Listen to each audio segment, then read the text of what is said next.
national anthem.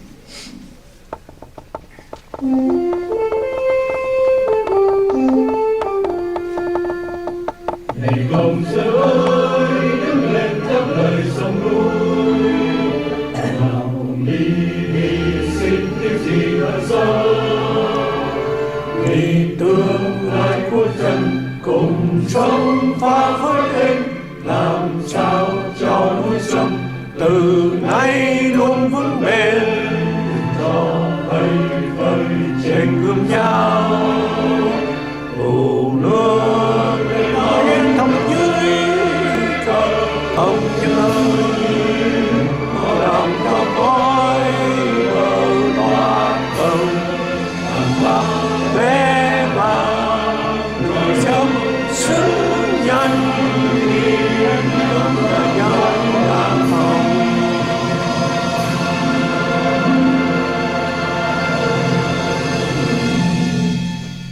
The moment of silence to commemorate our founding fathers who established and maintained our nation, to commemorate the Vietnamese soldier, American soldier, and allies, along with their compatriots who contribute and sacrifice for freedom and the just cause for the survival of Vietnam nation and people of Vietnam.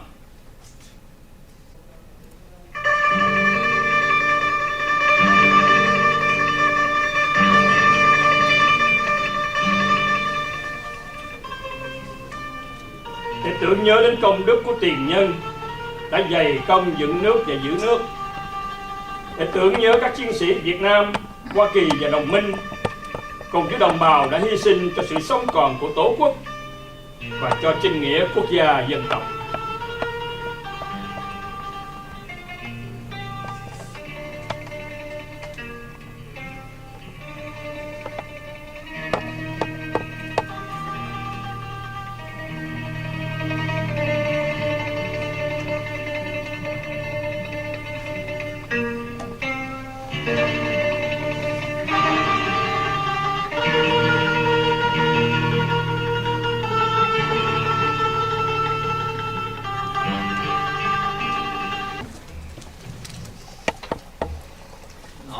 Well, we want to welcome all of our guests. And first, we have a big thanks to our guest panelists. We have Professor Eric Cunningham from Gonzaga University, and from their history department.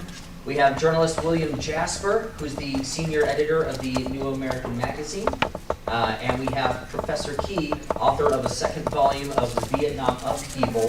He taught physics and math for 35 years, and he and his wife traveled all the way from Atlanta, Georgia.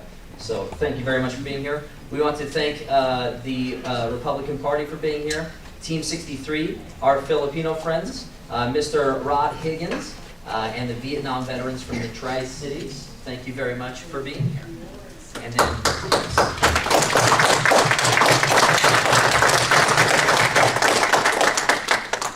we have, like I said, we have three panelists here. I'm going to introduce them one at a time, and after the introduction, they'll have the mic, and feel free to take it from there. So, first up, we have Professor Eric Cunningham, and Eric Cunningham is a professor of history at Gonzaga University, a specialist in modern Japanese intellectual history.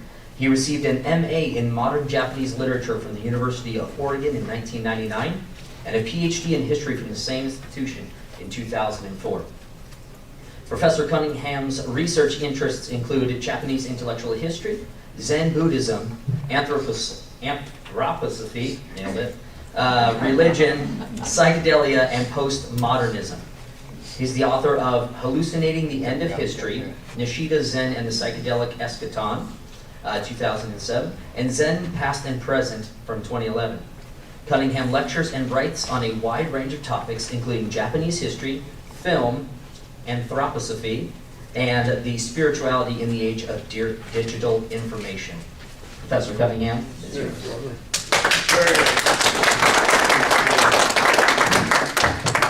Okay, that sounds good. Thank you very much, and good afternoon, everybody. As always, it's an honor and a delight to be among this group, and a great privilege to be invited to make some remarks about some important matters in the contemporary world. That's a very red slide, isn't it?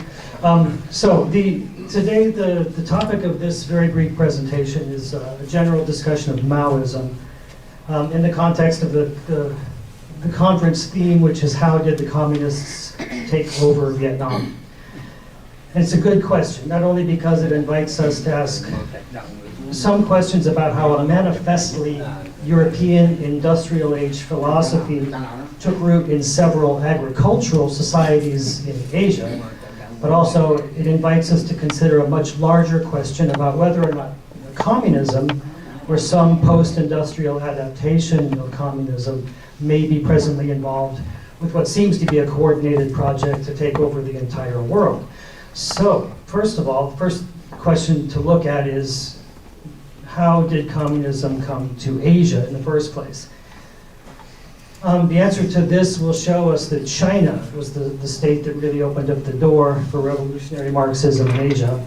And this gave permission for Marxist-oriented internationalists around the world to use China as a base of global revolutionary activity, which included Korea, of course, and Vietnam. So the burning question of today for all of us, and not merely those with an interest in Vietnamese culture, is what is the ultimate relationship between communism and what certain parties have referred to as deep state globalism.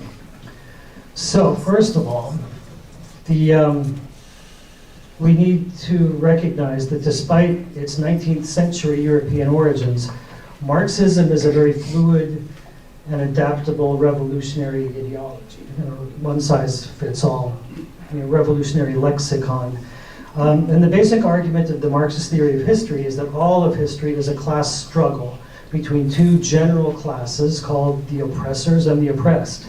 In Marx's own day, the oppressors were the merchant, professional, industrial capital owning class called the bourgeoisie, and the oppressed were the emerging industrial working class called the proletariat in Marx's lexicon.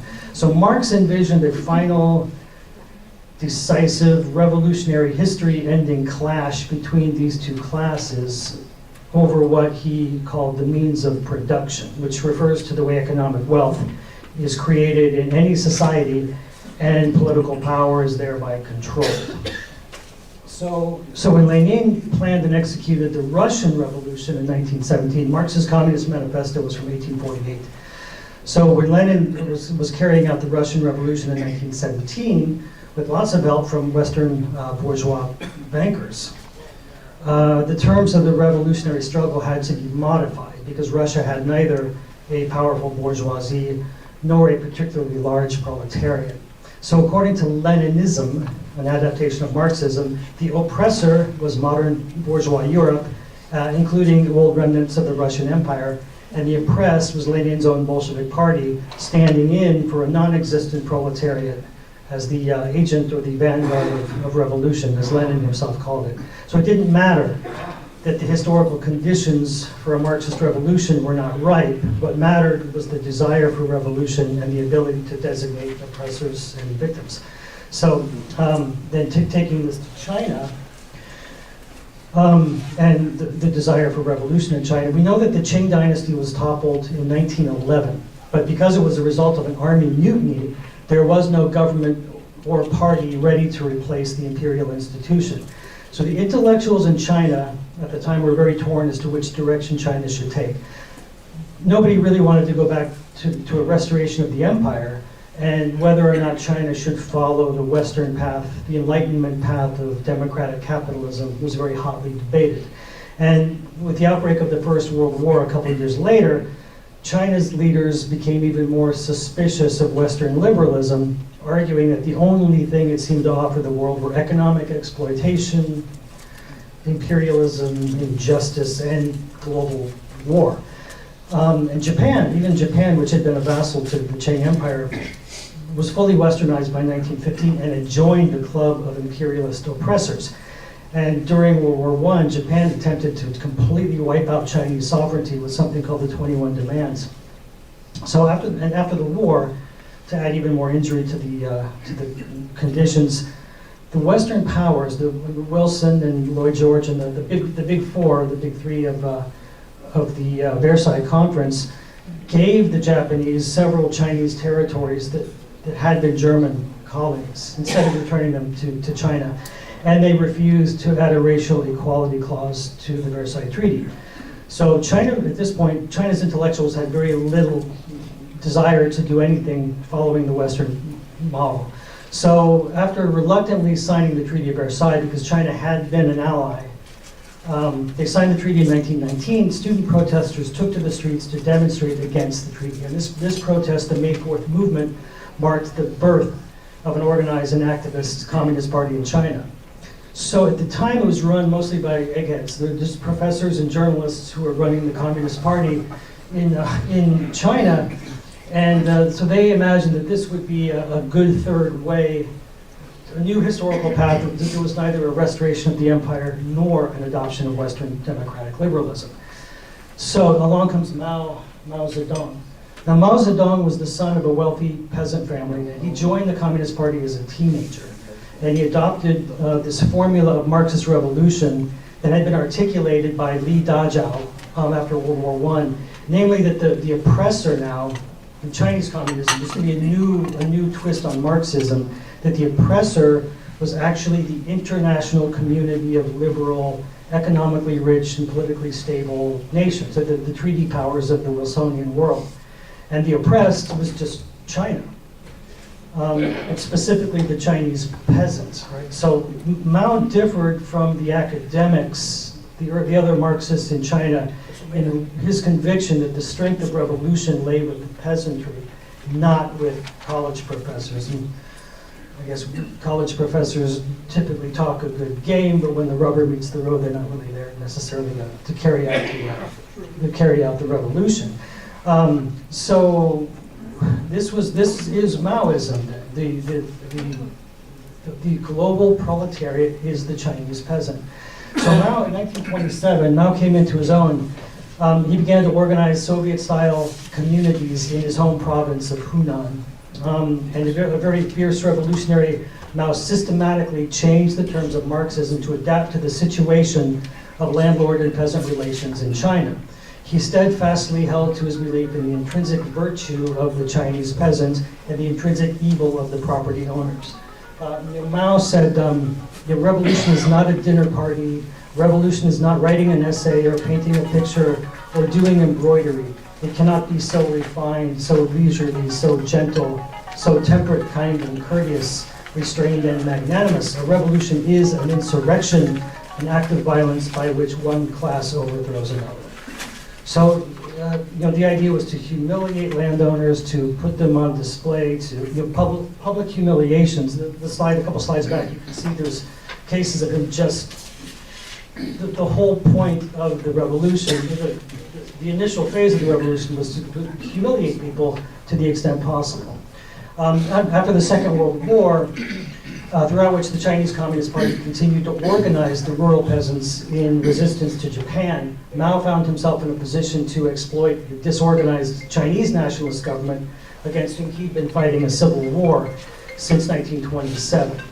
So after the war, the United States had withdrawn its forces and its diplomatic influence from China, and the Soviet Union was helping the Chinese Communist Party in the north, so Mao decided to launch an open war against the government, eventually outmaneuvering the nationalist armies and cutting off their north-south supply route. So in a good military gesture, the nationalist government went into exile in Taiwan, and Mao proclaimed the inauguration of the People's Republic of China in October of 1949. So in the next few years, after assuming dictatorial control of China through his office as chairman, Mao showed that he was a much better revolutionary than he was a stable governor. His entire career as chairman was spent starting one mini revolution after another. And the whole purpose was to, anytime anything was looking stable, he would just shake up the cage again. So his whole career was just shaking up the cage. cultivating fear and suspicion among all classes of Chinese people, and repeatedly enacting grandiose and doomed policies for the Chinese people. So the new society was the initial phase of collectivizing the countryside. This lasted until about 1952, and then he got very involved in the Korean War, as we know, and used the Korean War as an opportunity to reform the cities. And then the 100 Flowers campaign, several years after the war, was an attack upon the intellectuals. The Great Leap Forward, which was a catastrophic attempt to try to create a steel industry on the backs of peasants in backyards, steel foundries, which wound up killing, they don't even know, but somewhere between 60 and 65 million Chinese peasants were killed just through economic mismanagement. Which is kind of mind-boggling. And then for a while, Mao retired and went into the shadows. But he came back in 1966 with a vengeance, with the great proletarian cultural revolution, which pitted class against class, the young against the old, and it was just yet another iteration of this perpetual revolution. So near the end of his life, the cultural revolution really didn't end until Mao died, and he was losing a lot of stock with his people. And he agreed to a diplomatic meeting with Richard Nixon at a summit that was brokered by Secretary of State Kissinger and Mao's own second-in-command, Zhou Enlai. At the time, this seemed like a great diplomatic breakthrough, but after 50 years, I think we can make some other judgments about this. And Kissinger, miraculously, is still kicking, right? He's still alive and well out there, 110 years old, or whatever he is. But this whole event, rather than being this wonderful opportunity for two great powers and cold warriors to bury the hatchet, it seems to have been China's initiation into the club of global elitism. And historians, it may take the rest of the century to actually figure out what happened between 1972 and the present. Hopefully we do get a chance to figure this out, but the current trajectory, we'll be able to ask as many questions about China as we are now about the COVID vaccine mandates. You don't get to ask certain questions. And I think in the future it's going to be very, very difficult to unpack what has really been happening. I think China's been enjoying the sponsorship of the global elites for decades now, and has entered upon a very mutually satisfying relationship with them, beginning with the grand modernizing visions of Mao's successor, Deng Xiaoping, all the way up through the present Xi regime. So Xi Jinping, the current president of China, wields more executive authority than Mao ever dreamed of, has clearly expressed his intention to make China technically the center stage, the front and center power, the world's dominant state in the 21st century. And it goes without saying, I think in aspiring for this goal, he's had the full support and the enthusiastic cooperation of the global media, the finance sector, entertainment, sports organization, World Economic Forum. Every entity that we would normally refer to as a deep state operating outside the nation state, they're fully on board. They're supporting the Chinese Communist Party in pretty much anything they do. So the likelihood of China's hegemony over the world is high.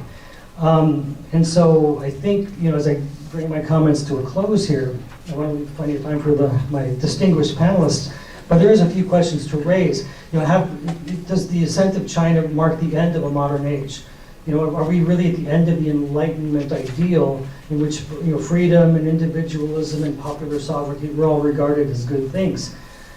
Or is this the end of governments even being accountable in theory to their people? So are we really entering into a new Chinese century, or is China just waiting in the wings to get knocked down too? China could just be a pawn in a much, much larger game of global consolidation. And for people in the Vietnamese community who know something about this, to envision a future that holds only the promise of oppression, dispossession, and the destruction of your culture, Americans have enjoyed 250 years of more or less steady progress. So to a lot of us, the utter destruction of our way of life still seems unthinkable. But more unthinkable, I think, is the idea that we seem to be embracing it with such enthusiasm at this point. It's very hard to figure out what's going through people's heads these days. So finally, how did communism take over Vietnam? One, they had a workable formula.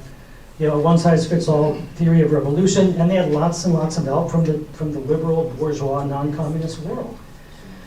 So we have to remember, again, communism is little more than a vocabulary for revolution, and it's a strategy for creating classes of irredeemable oppressors and virtuous victims of history. And communism has arguably, demonstrably, always been the tool of a small group, of a small international cabal, and its operations have always been designed to collapse all world systems and place the assets of an entire planet into the hands of a small group of international controllers. So the free peoples of the world have been fighting an unseen enemy for a very long time. The experience of Vietnam should teach everybody in the free world, or what remains of it, that the people now in charge of the world are far less interested in making us free, responsible, healthy, and happy than they are in achieving total dominance and control. So, I mean, on that happy note, I'll close. But then I think that's the general answer to the question. There was a well-practiced strategy for which Maoism was the perfect new iteration. And I think that's it. So thank you very much for your attention.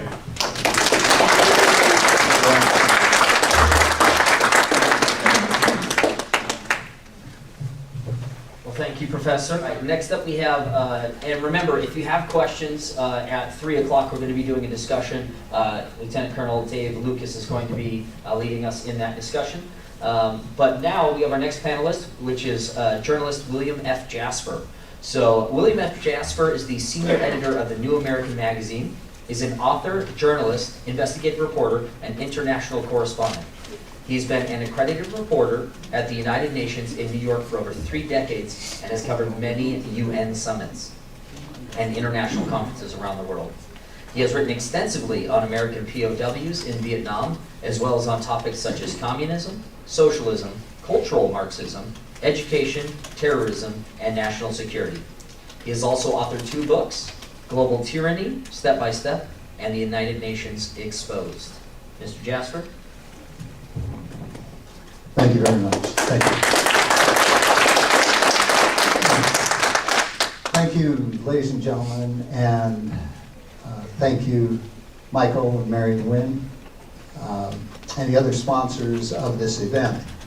It's truly an honor to be here with all of you, freedom-loving Americans, and my distinguished panelists here, whom this is the 2nd or 3rd time I've had the pleasure of joining them on a panel like this. And I have such immense respect for them. Professor Key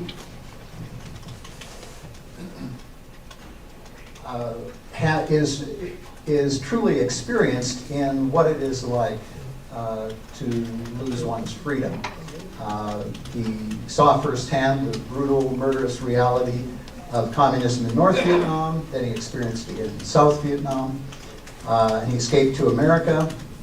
However, he hadn't truly escaped communism because, of course, it is virulently alive here as well, especially in our education system. And where did he land? Right in the middle of our education system. And this has been evident for decades in our colleges and universities, but more recently in our elementary, junior high, and high schools. President Key has been valiantly fighting communism worldwide and here in America for the last several decades. And Professor Cunningham is well aware of this, having been in the center of the Marxist revolution in academia for decades now. Many of you here likewise escaped communist genocide, imprisonment, and indoctrination in Vietnam, and you made it here to freedom in America. And many of you here, I see, also fought in Vietnam for freedom against the communists in the United States, in service of the United States, and returned to an America here which was then still free, but was and still is battling the communist strategy of revolution within the form. You go ahead and hit the slide there.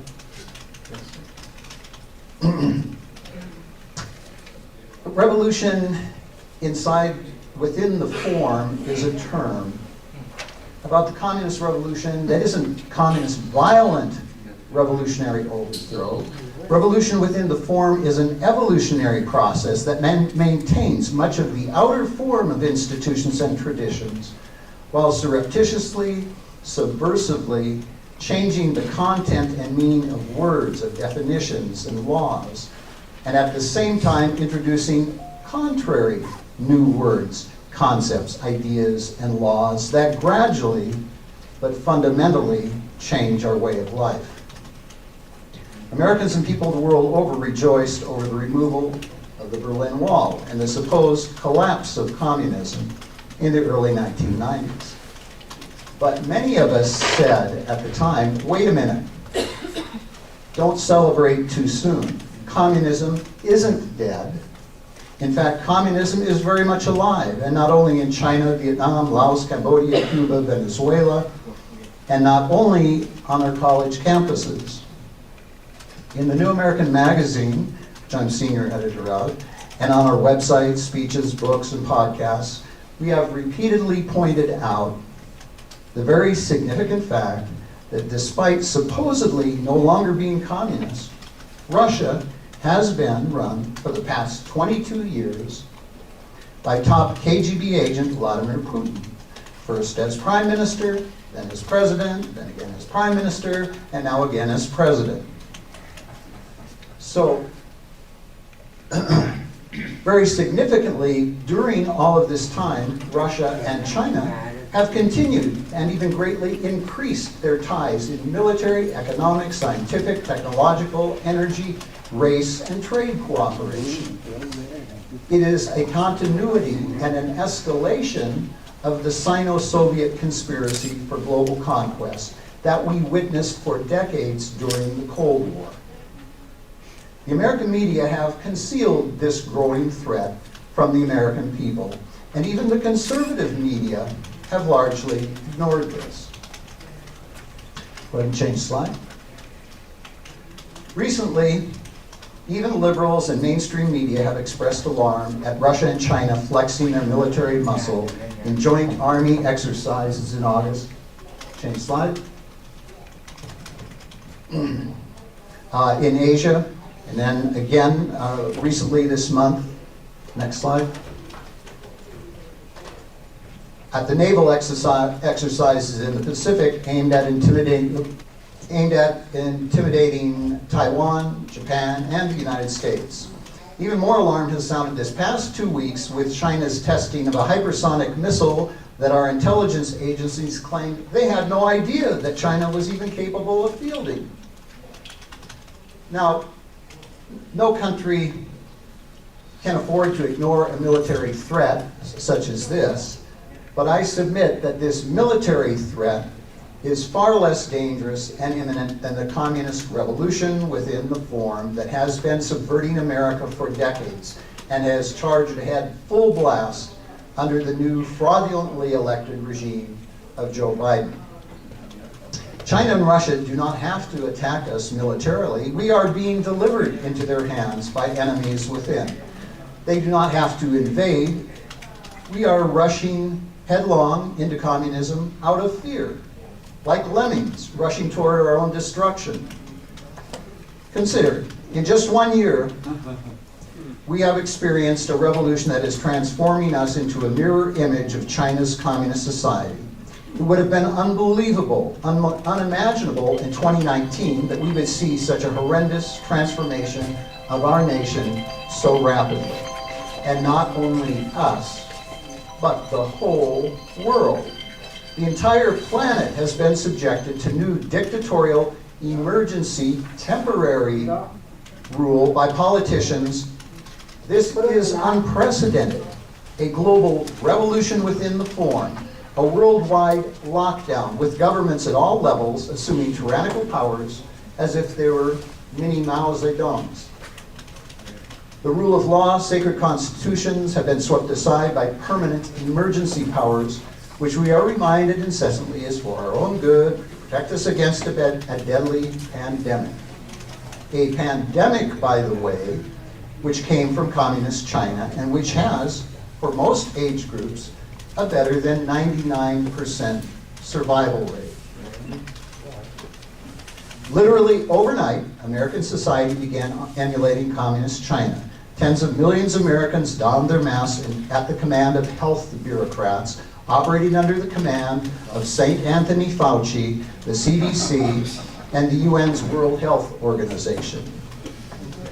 Even our very young children who are at negligible risk from COVID are forced to endure these physically and psychologically harmful masking edicts. Social distancing rules, oh, we already did that one. Our central planners want to take us the next step, COVID health passports, which you see up here, which we have in China, where everyone, you see in these pictures, they're going up there with their cell phones, with their QR codes on them. In order to buy, to sell, to travel, to work, you have to do this. Go up there and do that. And you saw in that picture, they also put the temperature gun up to your forehead, which is chillingly symbolic. And it has a very deadly aim to it. Another step many of our central planners intend to implement is adoption of the Chinese Communist Party, CCP, social credit system. The total surveillance state, as you see here in China's facial recognition program, which aims to monitor everyone 24/7. This is an Orwellian 1984 system that has been built with technology provided by American big tech companies.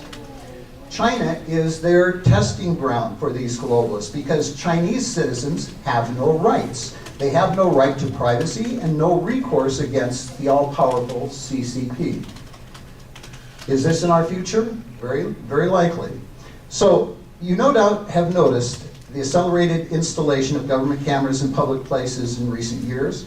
This is another emulation of communist China, another revolution within the form. Now, this should be especially troubling to Americans when they realize that we have a higher, now over the last several years, we have attained a higher per capita camera installation than they have in China. In other words, we are far more now under observation than the Chinese are.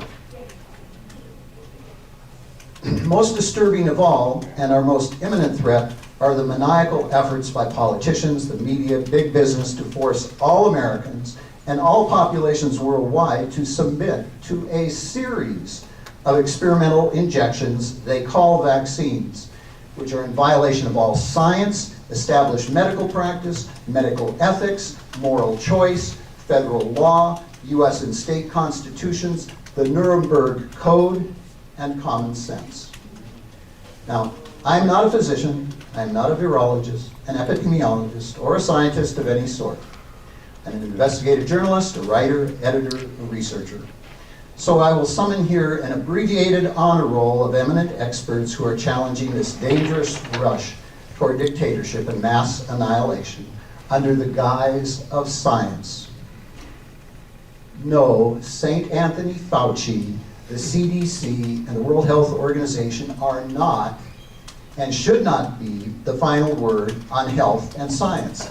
So in very rapid succession, because I have only a few minutes, I'm going to run through a list of very impressive experts who the thought police of big tech, big media, big government are censoring and suppressing. First up here you see Dr. Martin Kulldorff. He's an eminent professor of medicine at Harvard University Medical School, infectious disease epidemiologist, and he is a very highly published scientific author. He is now being canceled because why? He says, look, this is crazy. This is going against all of our medical practice. He's not alone. Next one is Professor Sunepta Gupta from Oxford University. She's an eminent infectious disease epidemiologist. Next one is Professor Jay Bhattacharya, Stanford University professor of medicine and also an economist. The next one shows the three of these scientists who met together. They were the principal drafters of the Great Barrington Declaration. Have any of you heard of it? No. Well, some of you have through the alternative media. This is a declaration, next slide, signed by thousands, and now hundreds of thousands of scientists, doctors, physicians worldwide saying, stop, this is insane. There is no scientific medical justification for all of these lockdowns and all of these mandates. What? You didn't hear of that? Now, you don't see them? You don't see them every night on the evening news? Here are people who were celebrated by much of the media only a short time ago, but now they are non-entities. This declaration has been signed by nearly 900,000 physicians, epidemiologists, scientists, and policymakers. Getting close to 1 million. They might have hit 1 million by now. Next one is Dr. Michael Yeadon, British pharmacologist, former chief scientist and vice president of Pfizer Respiratory Allergy and Research. Next one is Dr. Tess Laurie, physician, researcher, a consultant to the World Health Organization. She is an expert's expert. Dr. Peter McCullough, next one. He is the world's most highly published authority on respiratory diseases and treatment. What you see here was his video, go back to, jump ahead to, go back, there we go.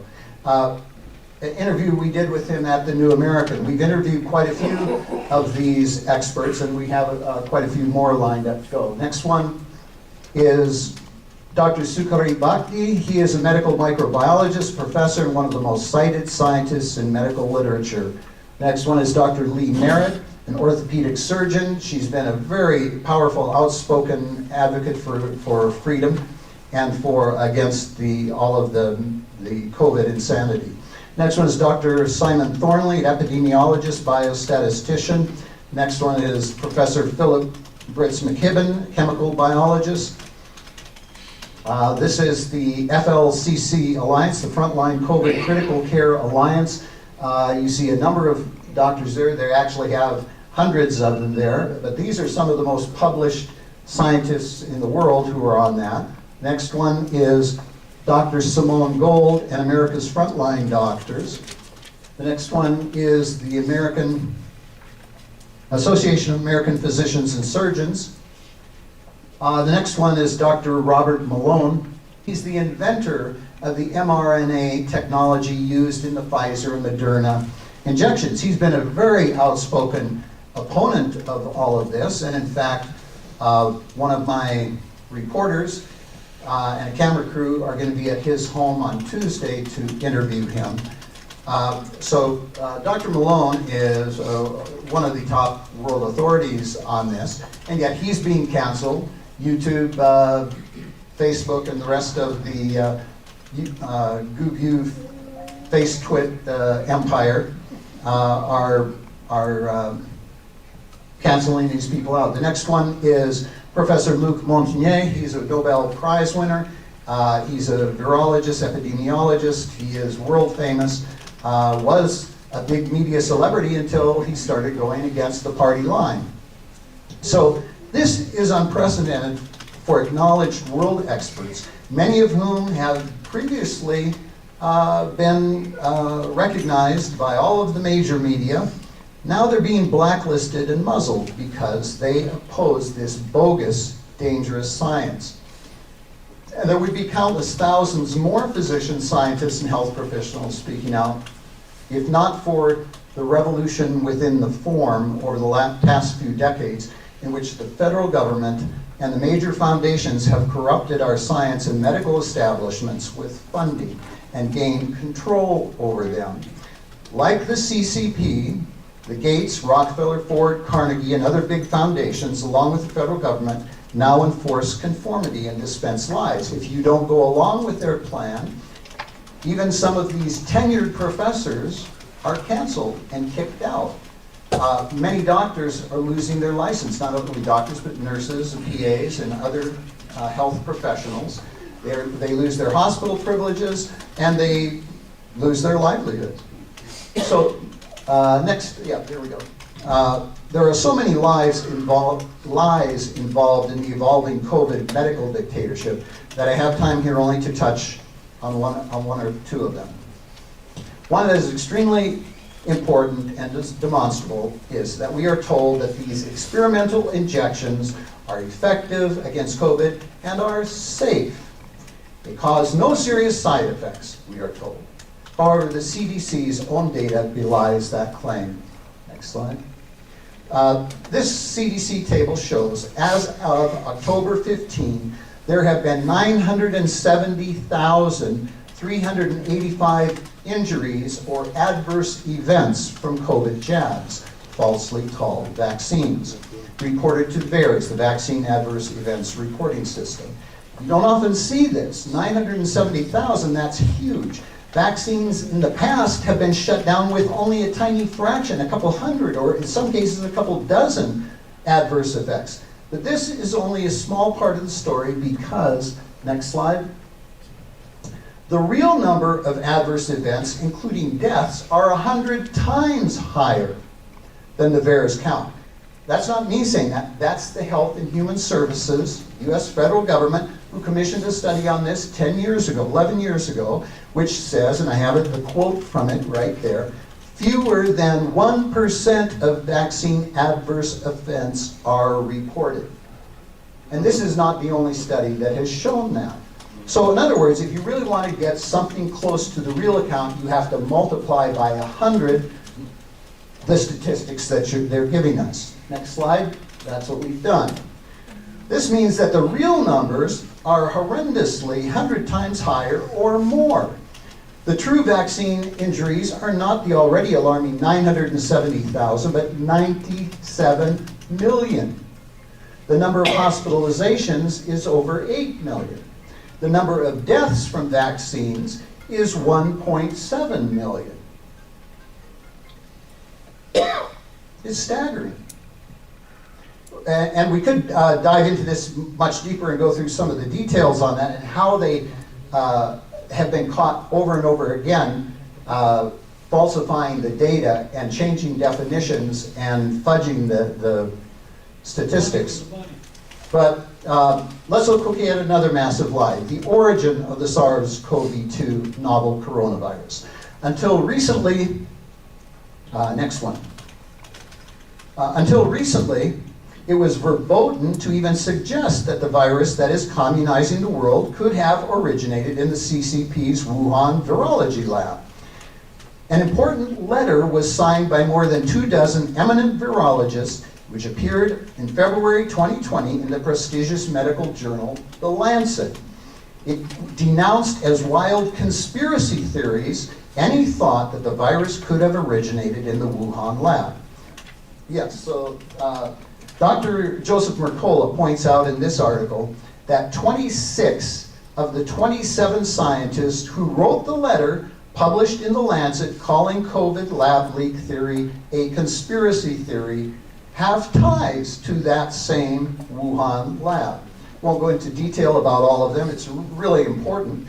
But most importantly, it has since been revealed in congressional testimony that Dr. Anthony Fauci and Dr. Francis Collins, National Institutes of Health Director, orchestrated and set up this whole letter and its publication.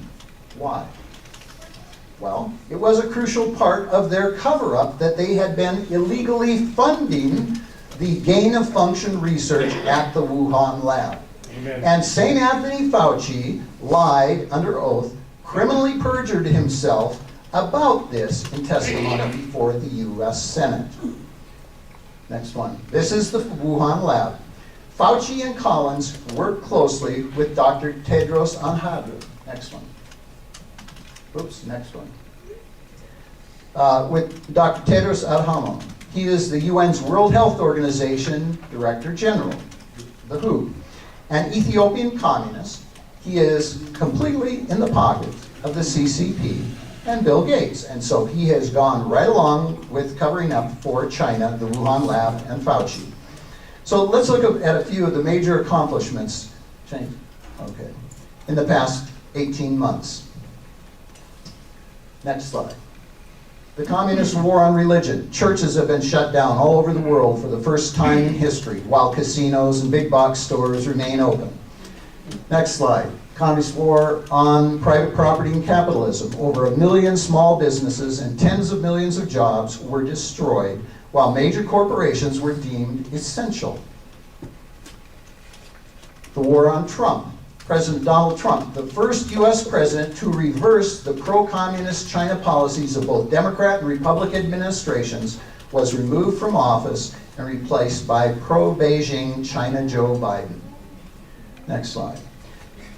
Well-known life-saving drugs such as hydroxychloroquine, ivermectin have been demonized and denied to COVID patients, despite world-renowned authorities and many studies pressing for their use. Instead, we are subjected to experimental, dangerous injections by Big Pharma. Worldwide, we are being turned into a global police state as the police are being directed against COVID lockdowns and vaccine mandates. Next one. While allowing communist rioters to carry out mayhem and destruction in cities all over the world. Next, yeah, there we go. Now, all of this and more is happening not because Xi Jinping and the CCP are so brilliant and powerful on their own. As I mentioned before, this is happening because of betrayal, because of treason from within our own country. Many of the world's wealthiest and most powerful billionaires have been working hand in hand with the Chinese communists for decades. Here you see Bill Gates. Next one, you see billionaire David Rubenstein, chairman of the fabulously wealthy, powerful Carlyle Group and chairman of the Council on Foreign Relations. Next one, we see BlackRock Investment Institute chairman Tom Donilon, former national security advisor to President Obama. BlackRock is the largest equity fund in the world. I was going to put a photo of Larry Fink, the chairman of BlackRock, up there as well, but didn't get the time for that. Hundreds more similar examples. These are globalists. They are building what they call the New World Order. A government, a world government, unencumbered by checks and balances or restrictions on government powers. Now, this is plainly seen at the World Economic Forum, where the world's billionaires and politicians fly in on their private jets to lecture the rest of us and tell us to reduce our lifestyles and empower government to save the planet. This is the World Economic founder Klaus Schwab greeting CCP dictator Xi Jinping at the World Economic Forum. Klaus Schwab, here he is with his book, COVID-19, The Great Reset. He and the World Economic Forum and all their billionaire globalist buddies want to reset the entire planet. What did they say? Reset? They want to reset, completely change, transform the world. Economics, politics, morality, spirituality. In other words, we want total totalitarian control. And they are pushing this agenda in all governments of the world. Build Back Better, Joe Biden's slogan, wasn't Joe Biden's slogan, that came out of the World Economic Forum. We've been exposing this for many years. These are my two books that were mentioned earlier. Next slide. Global Tyranny, Step by Step, the one on the left-hand side. The United Nations and the Emerging New World Order. I wrote that in 1992, and it goes into detail into all of these things, and then subsequently, the United Nations Exposed. We have also been exposing this next one in our magazine, the New American Magazine, for many years, for the last 36 years, and before that in our previous magazines, American Opinion and Review of the News. The last slide here. In the Star Trek series, there is a frightful nemesis known as the Borg. It is this powerful cyborg entity that travels around space in a huge cube, devouring and absorbing planets, civilizations, and starships. Its ominous message to its intended victims is, you will be assimilated. Resistance is futile. Well, and indeed, it does appear to be futile to resist this seeming omnipotence. But like the evil Lord Sauron in Lord of the Rings, the Borg is far from all-powerful. And in the end, it doesn't win, and resistance is never futile in the face of tyranny. In fact, for all Christians and all liberty-minded people, resistance to this evil, satanic tyranny is a duty. It's an obligation. Yes, the forces arrayed against us are worldly powerful, but only God is all-powerful, and He and His legions of angels will help us if we are faithful and true. And so that is what we have to do. Do not fall for the psychological psyop that resistance is futile. Resistance is mandatory, and we can win, and we will win, God help us, if we fight on. Thank you.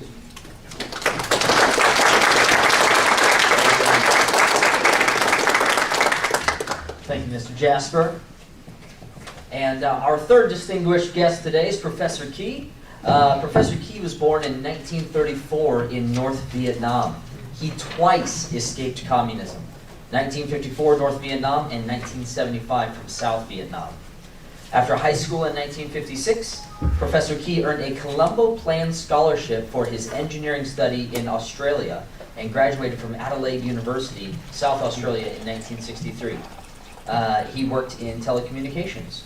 After the fall of South Vietnam, Key eventually settled in Atlanta, Georgia with his wife and 3 sons. Professor Key taught physics and math at DeVry Technical University for 35 years and retired in 2014. His book, The Vietnam Upheaval, to be published, reflects his own experiences and his fellow countrymen in the Vietnamese struggles during the Vietnam War. This book offers an analysis of the strategies, tactics, and goals of the Vietnamese communists and nationalists during the Vietnam War. Professor Key.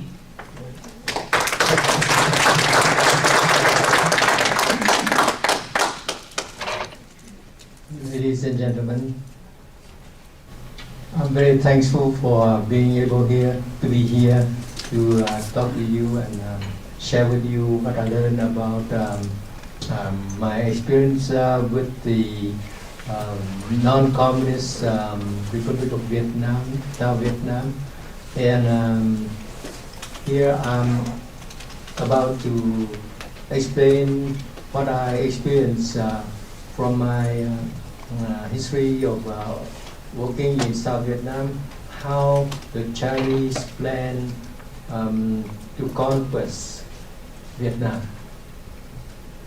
The Chinese plan of conquest of Vietnam had been a long process that spread out in 3 times and were marked by momentous events.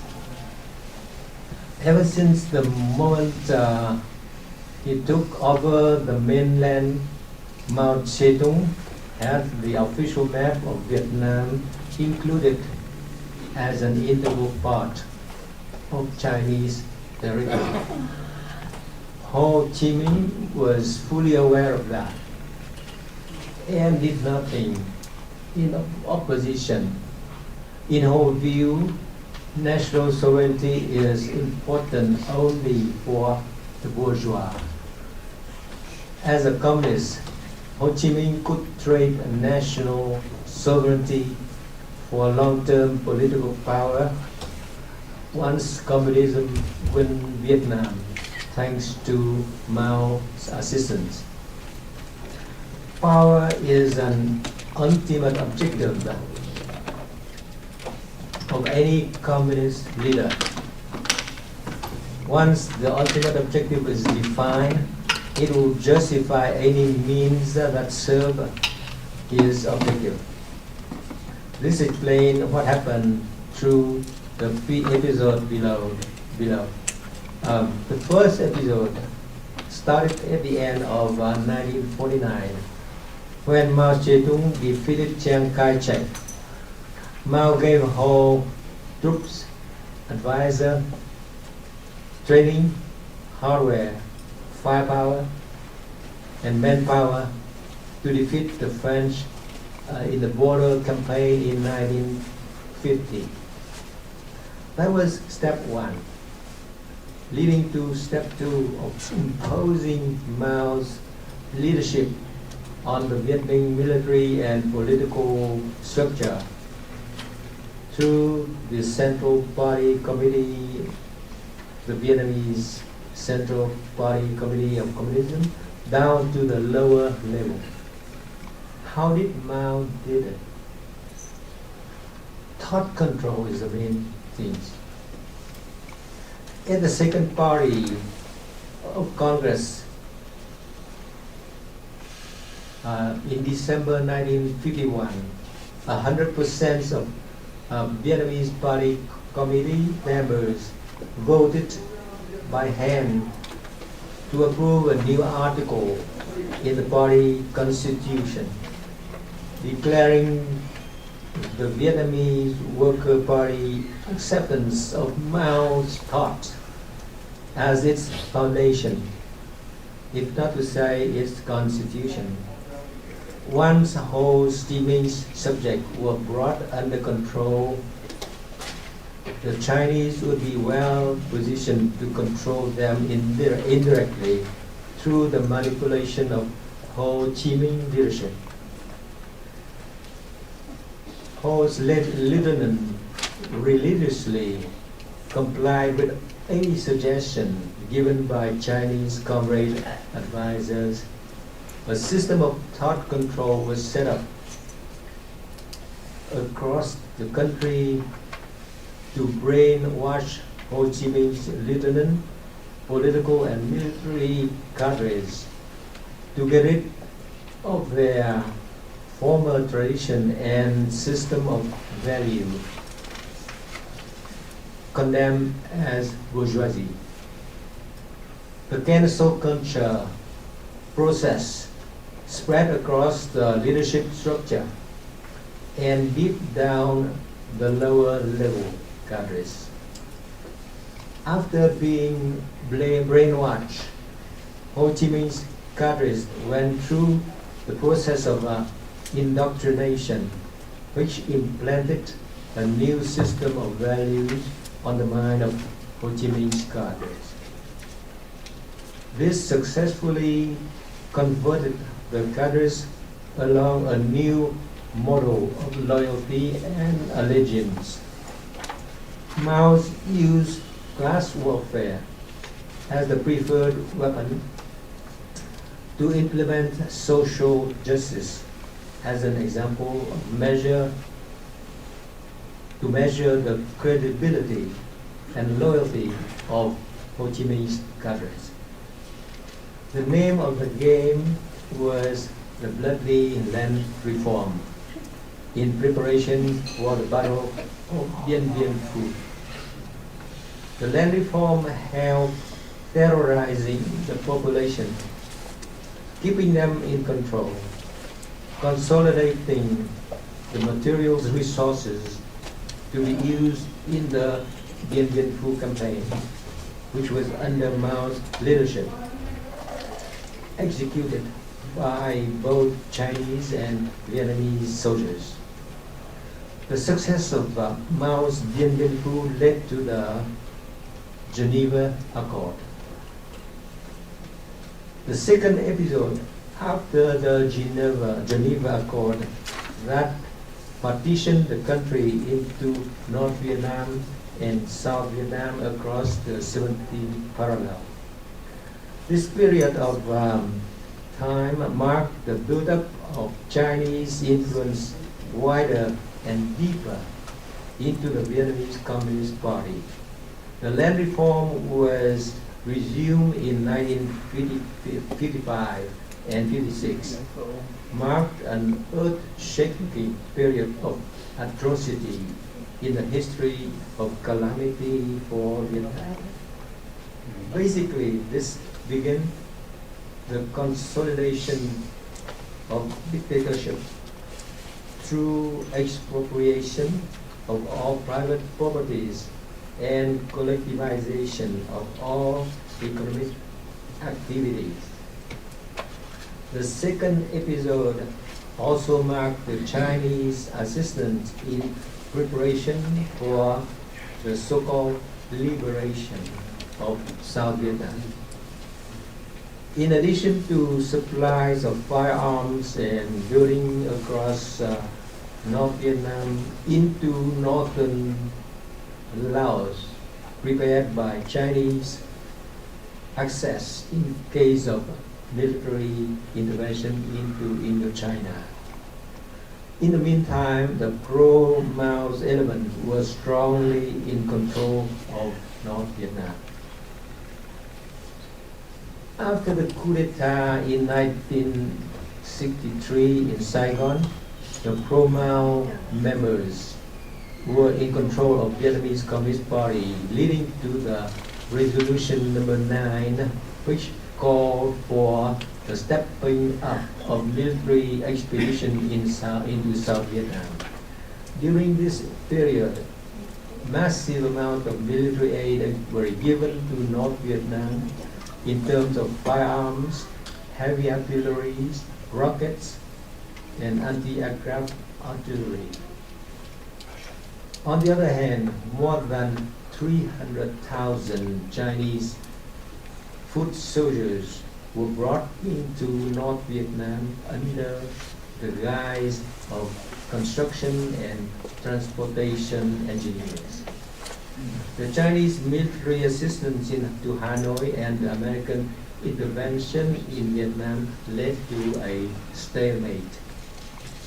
The Chinese ability to control North Vietnamese affairs ended in 1967 and 1968 period, when the pro-Mao members in the Politburo decided to switch their allegiance to Moscow.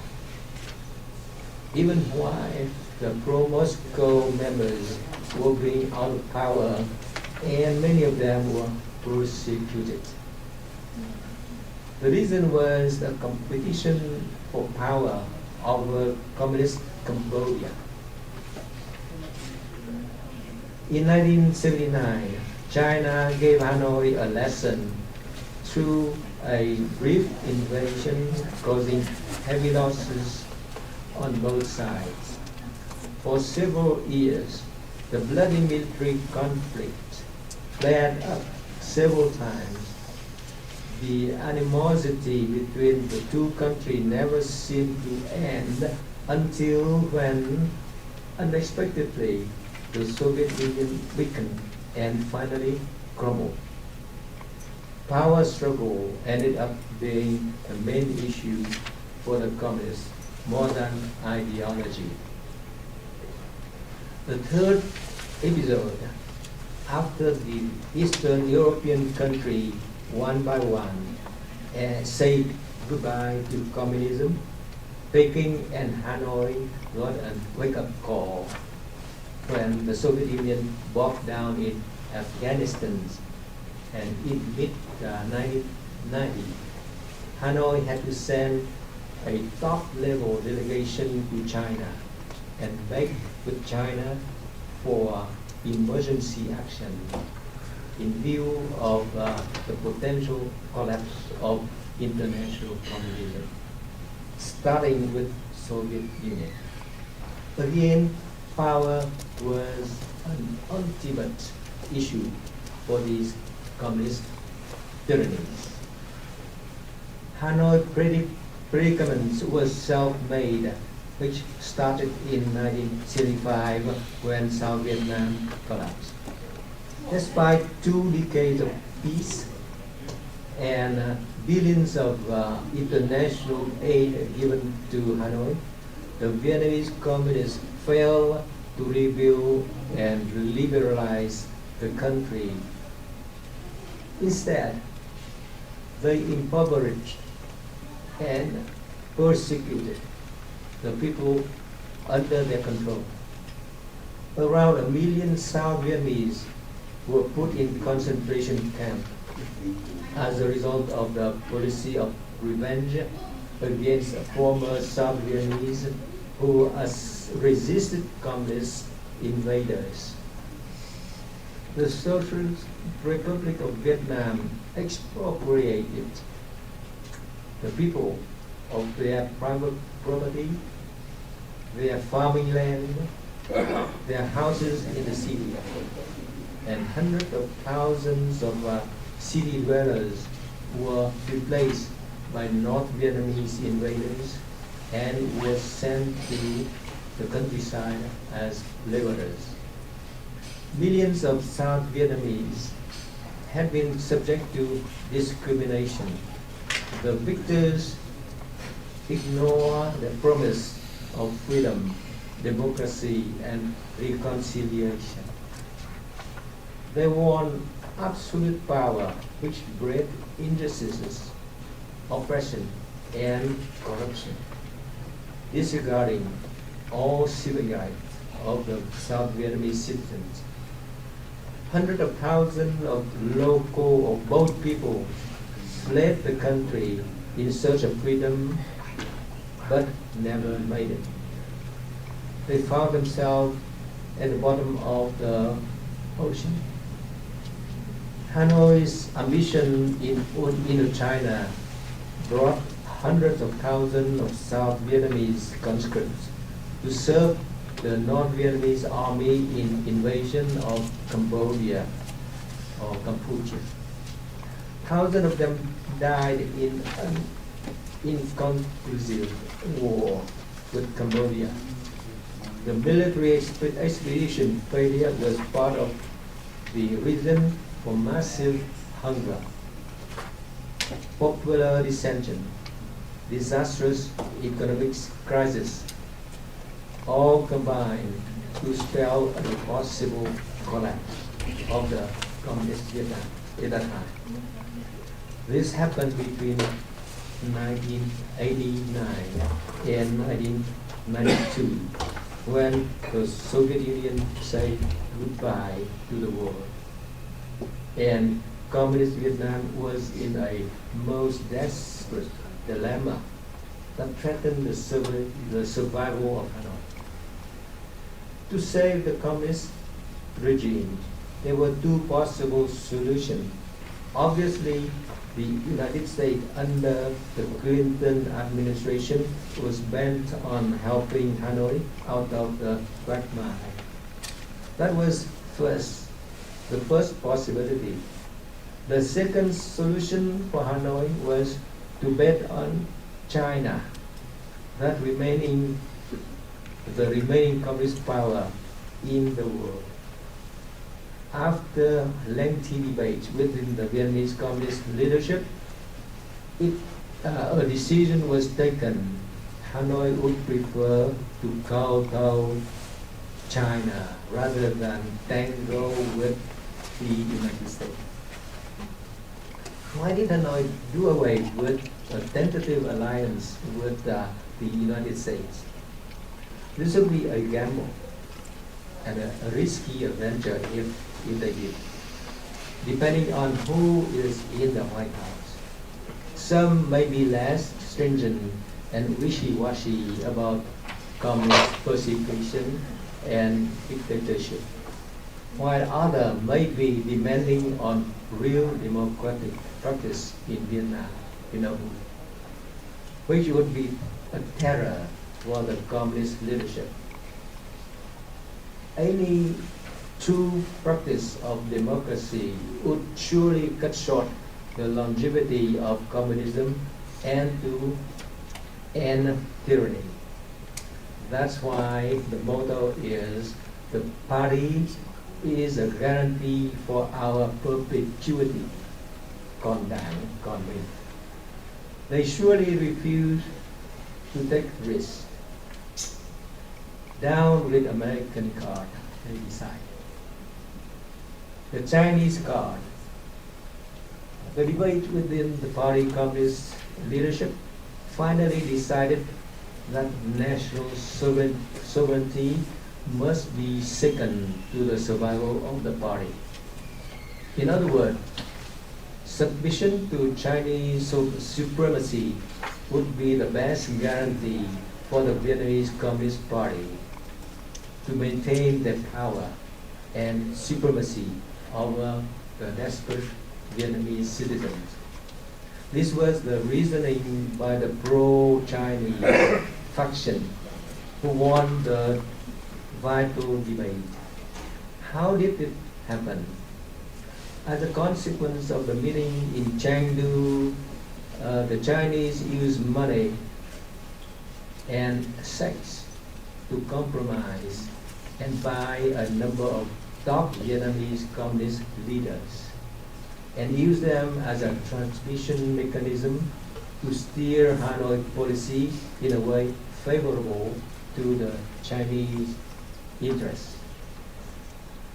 This was the beginning of the Chinese geopolitical attempt to gradually turn communist Vietnam into an autonomous state of China, like Mongolia, Tibet, Manchuria. How that would happen is a matter of ramification. First step, blurring China-Vietnam border already done, allowing Chinese free entry into Vietnam without visa. Second step, populating Vietnam with special economic zone with Chinese troops disguised as civilian. This is already done. Third, providing Chinese monopoly, implanting Chinese corporation in Vietnam.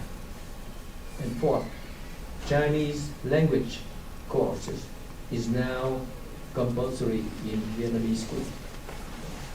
Fifth, special status for the Chinese zone, where Vietnamese policies have no control, and more. That was briefly the Chinese plan to conquer. The Chinese plan to conquer Vietnam was a long-term process, and very few people paid attention to it until it succeeded. This reminds us of something similar which has been taking place in the United States in two steps. First, a very clear effort to brainwash our kids has been taking place in American school across the country. The purpose is to uproot the old system of values. Second, another important attempt has been to indoctrinate our children with a new system of values which is un-American. I'm very worried. I guess you are. Thank you very much, ladies and gentlemen.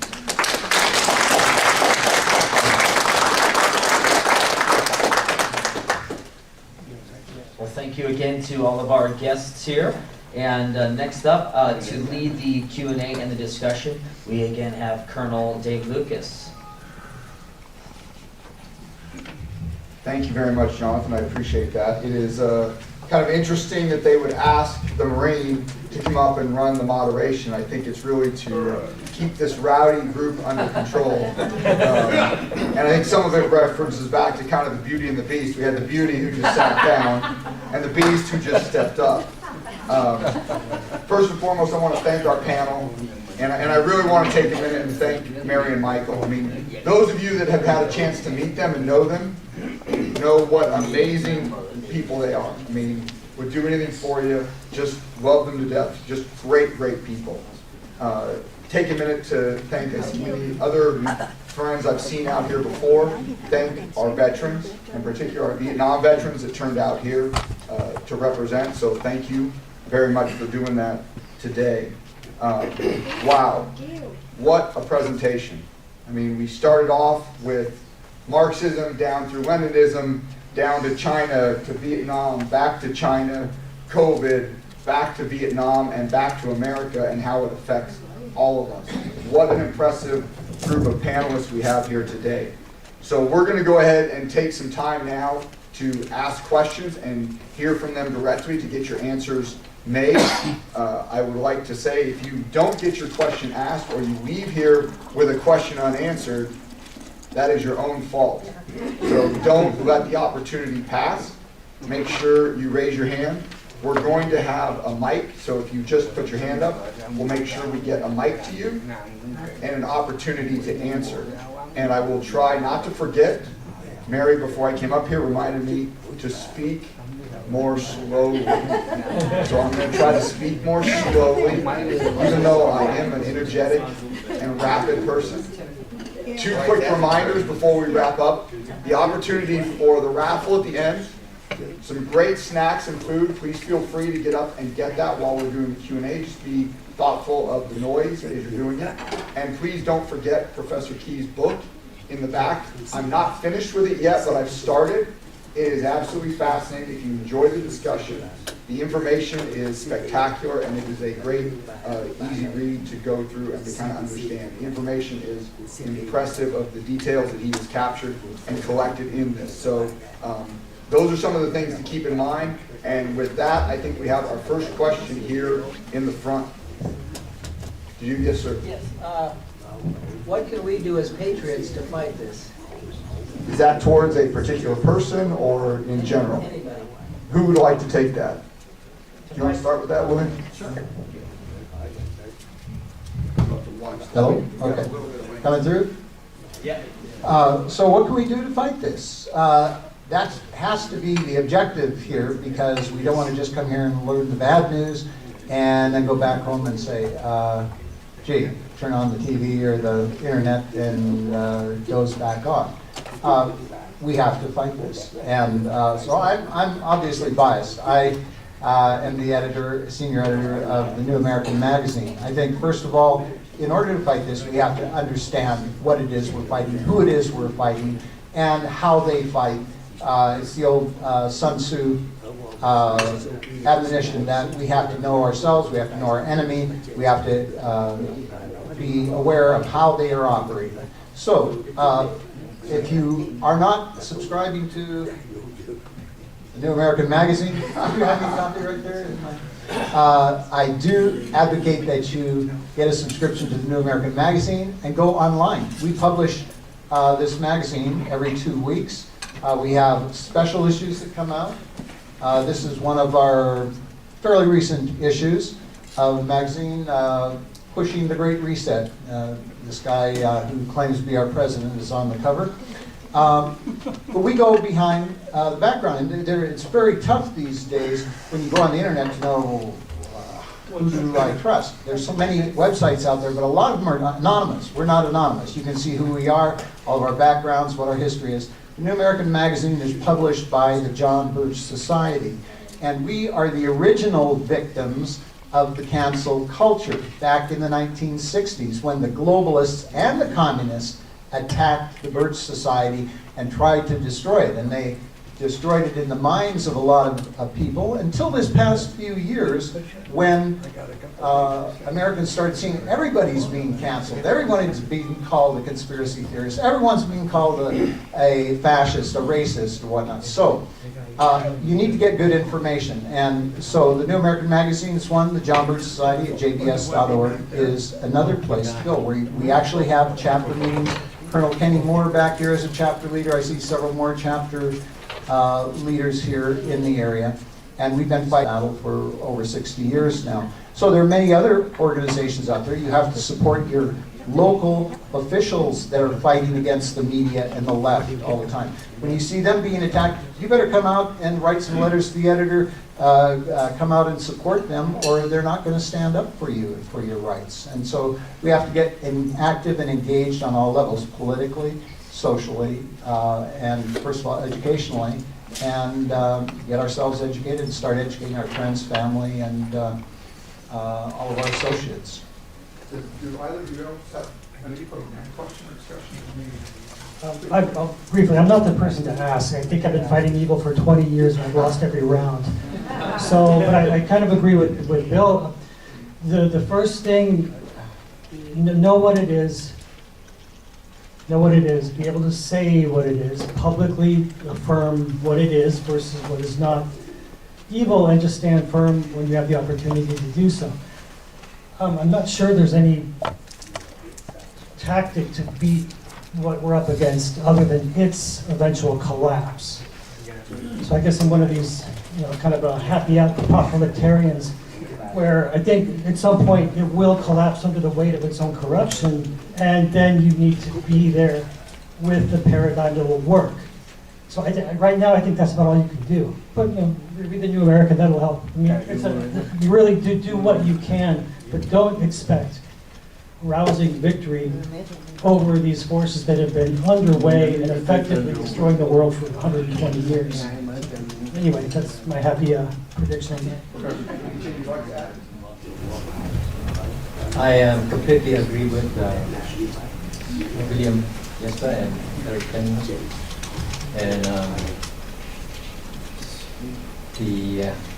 what you need to do is to come out and convince people about the tyranny of falsehood and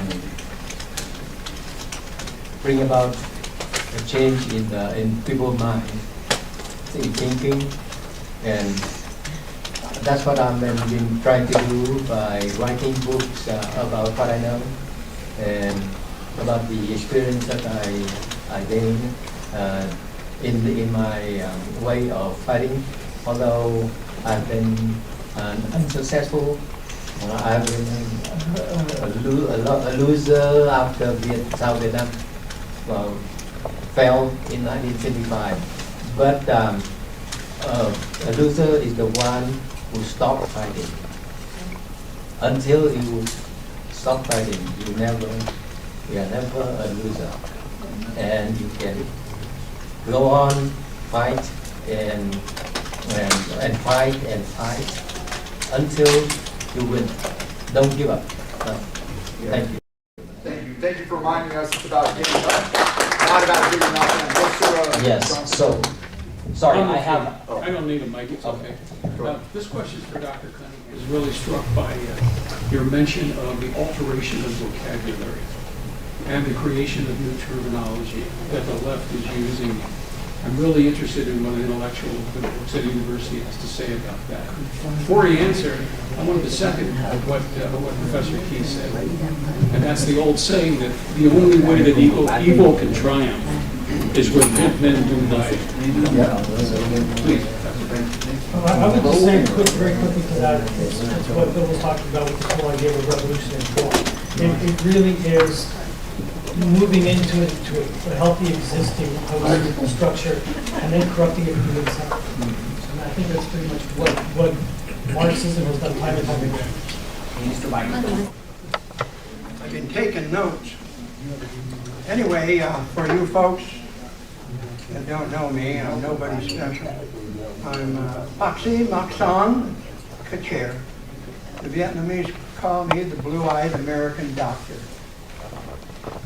I happen to know a little bit about SARS-CoV-2.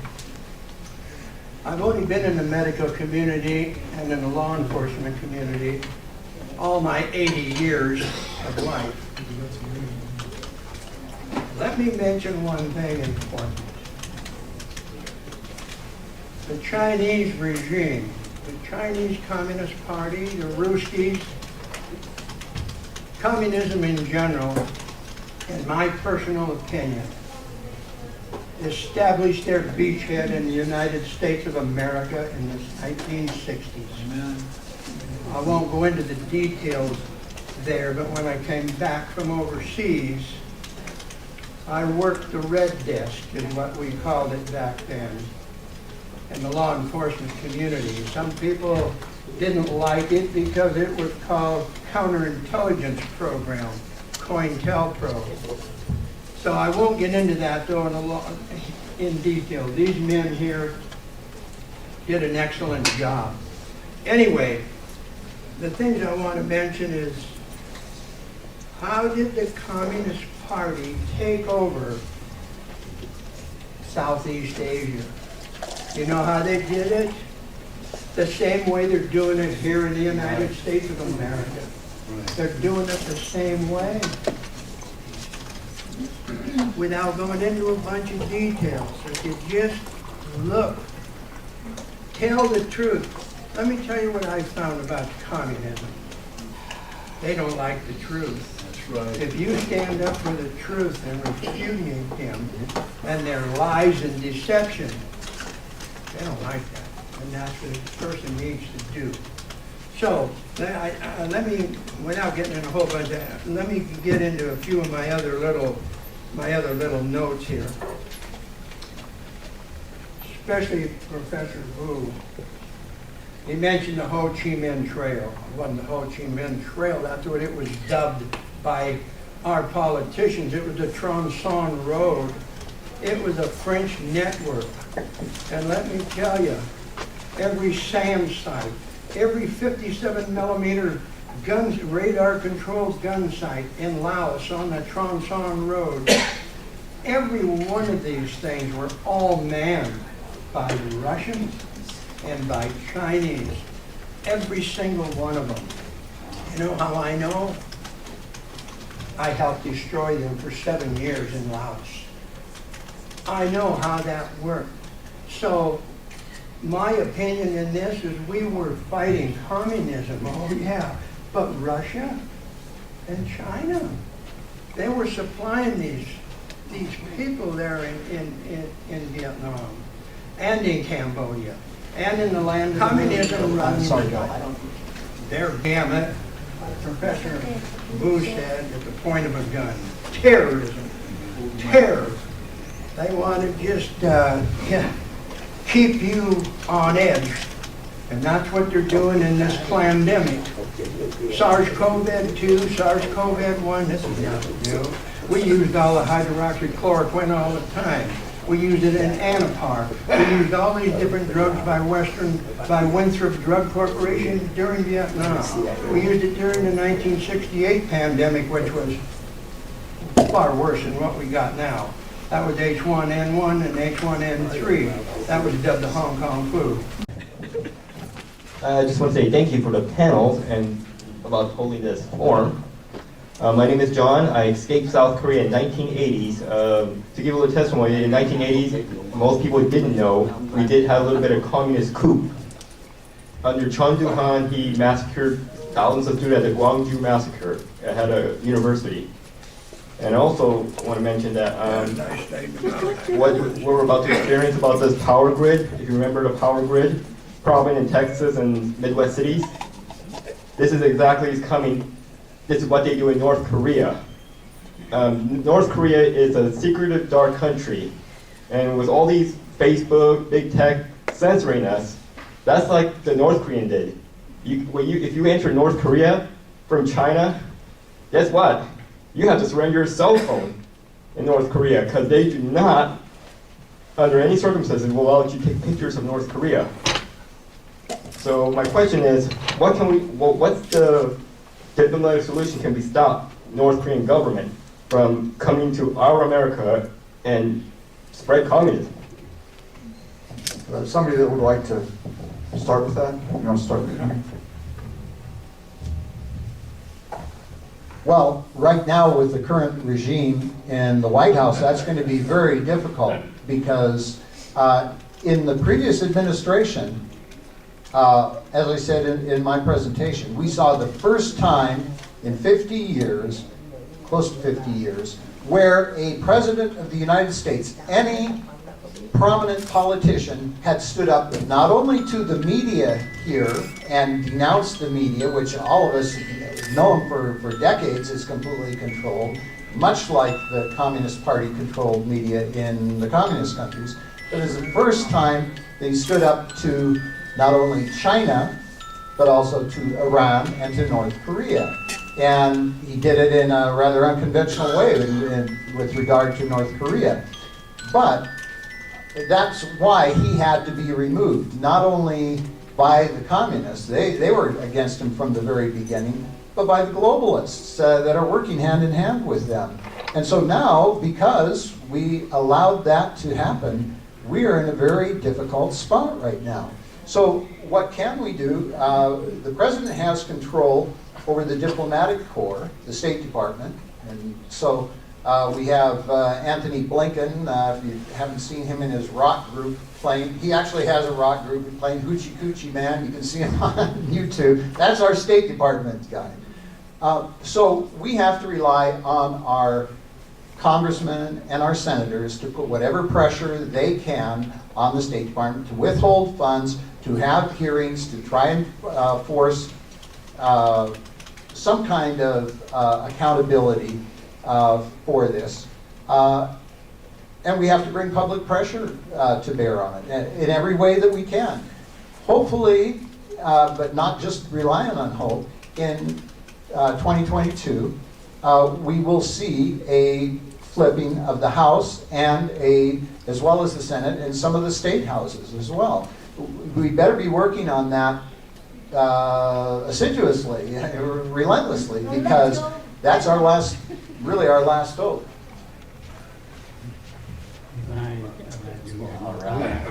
Thank you very much again.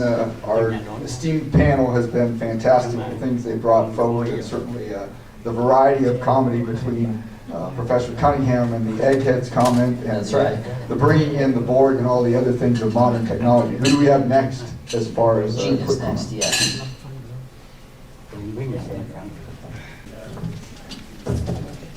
Believe me, folks, I'm going to make this quick. But a quick statement, but it's going to come with a question. Okay. Okay? I'm also a Vietnam veteran and retired and everything else, so never mind my history. But I've been checking around my neighborhoods and stuff like that, and my disappointment more than anything else, I find too many people that are complacent. You know what complacent means? You tell them what's going on and you sit there and say, oh well, the other thing I found out, where do you get their information from? Question coming up. Trust me. They're coming from ABC, MSNBC, blah, blah, blah, and all these local stations that they're easy to get. Now, DirecTV is the only one that comes out with One American News, MSNBC, and also Fox, where they get the truth. Okay? Now, here comes the question now. I've been all over talking to my neighbors, talking to my friends, and if I don't get any action out of them, stuff like that, I found out that's what they are, is complacent. So, my motto is the power in numbers. We've got to get a number of people to fight back. Is this correct? Okay. I also belong to this Liberty organization where we have a brochure, and we're trying to separate Eastern Washington from Western Washington. And all of a sudden, people are reading this thing to say, oh, this is cool, because they tell all the positive things that are coming out of this separation. What I would like to see, and if there's any way, the question's coming up, is there any way we can get brochures like this with factual, impacted information that we can give to people, the complacent ones, door to door, that'll get in that impact, to get off their butts and get in what we call the power of numbers and start to rise.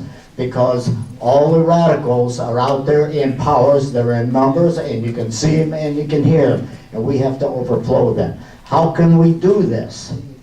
How can we impact this public and get them off their butts and stop being complacent? So William, you're a public. Is that Do you right? have anything that's similar to that or something that you might be able to address? Yes, and I didn't get a chance to look at the table back there, but Steve Dunham, I believe, has, he doesn't have, do you have some of the brochures back there, the pamphlets, the three fold-out? Okay, well, yes, we do have exact like that, yes, on a whole host of issues. And, you know, again, as I said at the end of my talk, the resistance is futile, PSYOPs is something we really have to fight. And we should be aware that in this last election cycle, what did we get? Really, if the truth were told, 80 million people, fellow Americans, came out and voted for Trump. Now, we don't idolize Trump in America. We think most of what he's done has been pretty good. We criticize him with on areas where we think he's off base. But that shows that all of these people who have had this pent up for all this time, we're just waiting for someone to stand up and say what he has been saying and to do what he's been doing. So there are lots of people out there, they just need to be networked with. And it's not just all the Republicans and conservatives. He won over a whole lot of independents, increased the number of Hispanics voting for him and Republicans, Asians, Black Americans. So it shows that the message of freedom still appeals across the board to virtually everybody.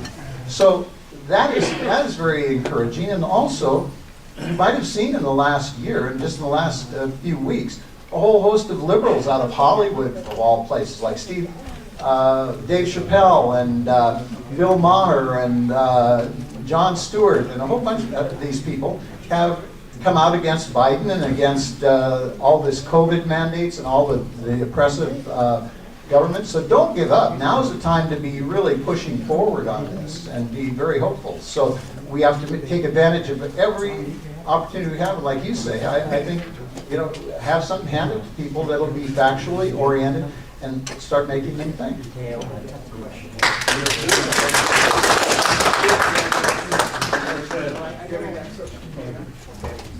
Okay, I think one of the things that brought up, and Bill brought it up as well as we're hearing again, is speak the truth. And I think one of the most disappointing things to me as a veteran is seeing how un-American we've gotten with the unwillingness to just have a conversation. And again, we don't have to agree.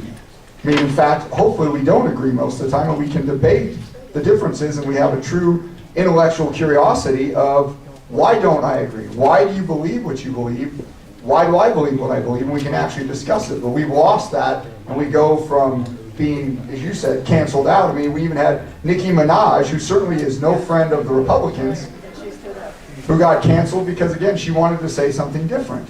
And it wasn't that she agreed or disagreed, she just wanted the opportunity to say, I disagree. So, again, thank you for bringing that up. I think, like I said, Bill mentioned speak the truth. I think we've heard that several times, and again, have an open discussion. Do we have another question, Jonathan? Yes, and on top of that, when you identify people who are complacent, motivate them to vote, because voting is the only way that we can flip the Congress, flip the House, flip the things that we're wanting to do. So make sure you get people to vote. Hello. This question is directed towards my advisor from Gonzaga, Professor Cunningham. So I pay attention to international politics a little bit, and I see China's massive encroachment into Africa. Academics call it neo-colonization. Excuse me. And I heard like the honeypot coercion, economic exploitation, they're using the same methods for these African leaders. So, you see them creep up more towards the West, especially through these countries that are so vulnerable. And, they're willing to take these insane loans from China that are completely, exploitation. So my question is, as a result of that, should we take a more aggressive stance in the South China Sea as a response to that? Because, as you notice, it seems whenever the U.S. does like a simple exercise or just, a naval form of aggression, you see an international outcry, you see international agencies, decrying the U.S. while, things going on in Hong Kong and so forth. So my question is, if we were to do that, would the U.S. put itself sort of in an us against the world position? Because that's what I would be worried about, is the international condemnation of the United States, of us saying, let's say we have a Republican Senate, we have the House, we have a Republican president, which hopefully happens, and that president says, you know what, we're putting the foot down, no more. My question would be, what would your take be on that, you being in the Navy as well? Well, really quickly, I'm personally more concerned about Afghanistan and its place in the One Belt, One Road. We did a whole thing on the South China Sea, right? Last year, right? About a year ago. We really talked about that. And I think, personally, I just think it's a good time to beef up the strategic alliances we have with the Japanese, Taiwan, if it's still there in 6 months, and I think we really need to reassert, the U.S. needs to reassert its Pacific footprint strategically. And I think most of the us against the world, it's already there, but it's more rhetorical and media-driven. I think if the United States were to just take a few strong stances, there's a lot of questions about the leadership, the top brass in the Navy and the Army right now. There's a lot of big questions about that. I think if it were to happen, the world would line up very quickly behind the U.S. I really think that. But there's so much we don't know about all of these things. But if we just really reasserted that traditional Pacific alliance, I think it would yield huge benefits. That's just my opinion. Do you have anything to add? I know you had several maps that showed the layout and the paths. First of all, I have to say that I completely agree with Professor Cunningham. The second thing is, if we have to make a stand to make sure that the world knows about the American determination to have a position in South China Sea. Then we must have a different leader. Thank you very much. Who's next, John?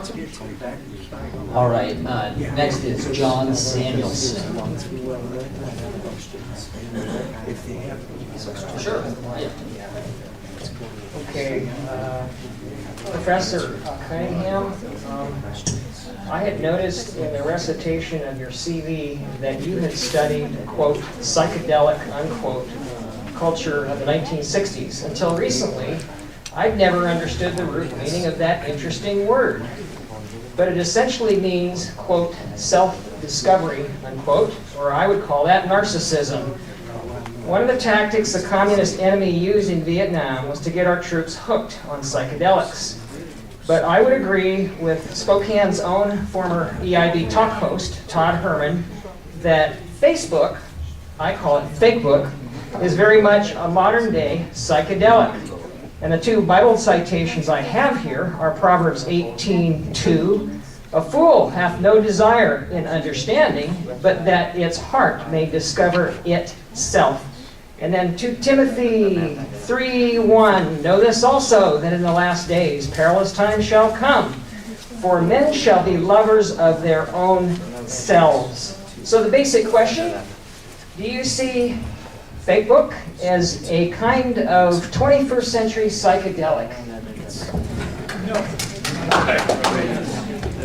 No, the word psychedelic actually means mind manifesting.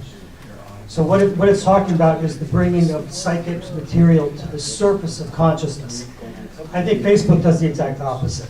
And I'm not here advocating anything, but what's happening with Facebook and social media is sort of mass hypnosis rather than an attempt to achieve clarity, which is what probably a practitioner of psychedelic experience is after. So they're actually two very different things. Yeah, I don't want to get into any more than that. But no, I share your opinion that the social media is pernicious and mind controlling. But a psychedelic experience, somebody like Terence McKenna, for example, would probably argue that what they're doing is breaking through the fog of social production and media production. Again, I'm not going to say anything about that either way, but there is a difference between breaking through the fog and the noise of mass media and the propagation of it. If that's a, The late Terence McKenna, so he was an interesting guy. Thank you. Yeah, he was, thank you. All right, so we probably have time for one more, and if anybody would like to ask questions later on, then feel free to. If our panelists wanted to hang out, then they can do that. Up here, he's been waiting the longest, so. And then after that, we can do the drawing and stuff. Yeah. My name is David. I'm a Vietnam vet. I'm going to direct this towards Mr. Jasper. I don't know if everybody here or how many people realize how deep the Chinese roots are going. Since you go to the UN meetings and all that, then you know how far, the Chinese are owning all of the big departments around the UN and got their hands into everything. They own the World Health Organization, et cetera, et cetera, et cetera. And I was just wondering what you think of that. I'll just pass that off to you. Yes, thank you. That's hugely important. One of the other questions related to that asks, well, if we come out hard against China and the South China Sea or whatnot, won't World Union, all these other countries come out against us? At the United Nations, you can be sure that is the case. But the United Nations is not a representation of the people of the world or even those countries. Let me just give you one example. Maybe I mentioned this once before. I was probably the only journalist, the only one I've been able to find, at the United Nations Earth Summit in Rio de Janeiro in 1992 that wasn't a card-carrying leftist from the New York Times, Associated Press, etc. There were over 10,000 journalists there and 30,000 delegates and other people there from around the world.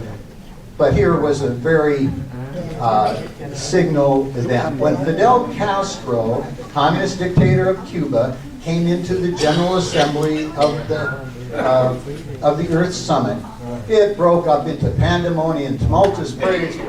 Viva Fidel, Viva Fidel, Viva Fidel. It went on for minutes. And guess what? I was in the press corps, and all the press were doing it as well, applauding ecstatically the dictator of communist Cuba. That's what we have at the United Nations, and it's gotten worse because in the last couple of years we've done a number of stories in the New American. My co-senior editor Alex Newman has done several very important articles on that.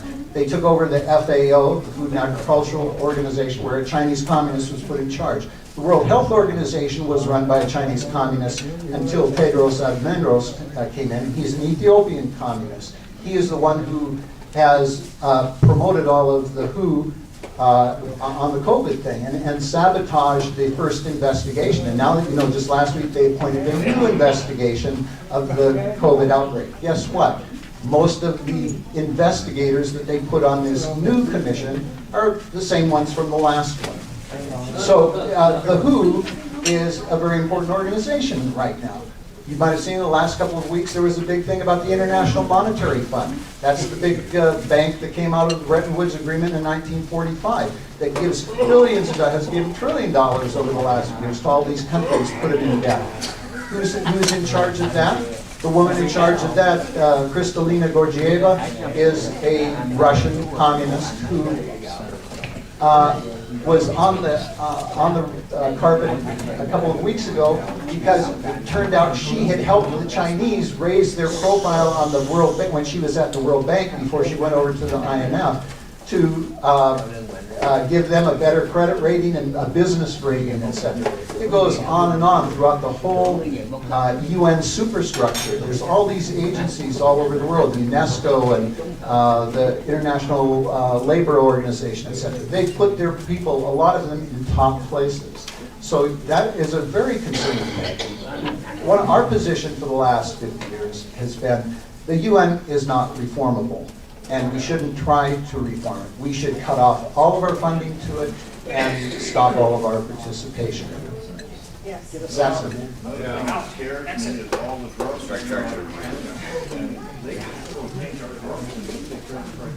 Well, right. I mean, drugs is a huge thing. So much of our pharmaceuticals are made, and even our vitamin supplements are made in China. But you mentioned drugs. The whole fentanyl opioid epidemic that is destroying so much of our country and so many families is coming directly out of China. That is another part of their total warfare, is the opioid drug campaign against the United States. Thank you, Norman. And I think it's really interesting for everybody to kind of see the long connections of China in many different aspects that have come up, whether we talk medical issues, as we mentioned. I think there was a year or so ago talking about the China Sea discussions and the islands that were being built. So I think there's plenty more research to follow, as well as kind of a historical look back, certainly with Professor Key's book. So there's an opportunity to win one of those here in a minute. So we're going to start with our raffles. And again, before we do that, I just want to thank again our panelists. I very much appreciate that. I want to thank our veterans, especially our Vietnam veterans that made a special point of coming out here. I recognize many of you, many of my Marine brethren, and some of my docs and so forth. So thank you all very much for being here today, and thank you for your comments. So thank you, everybody.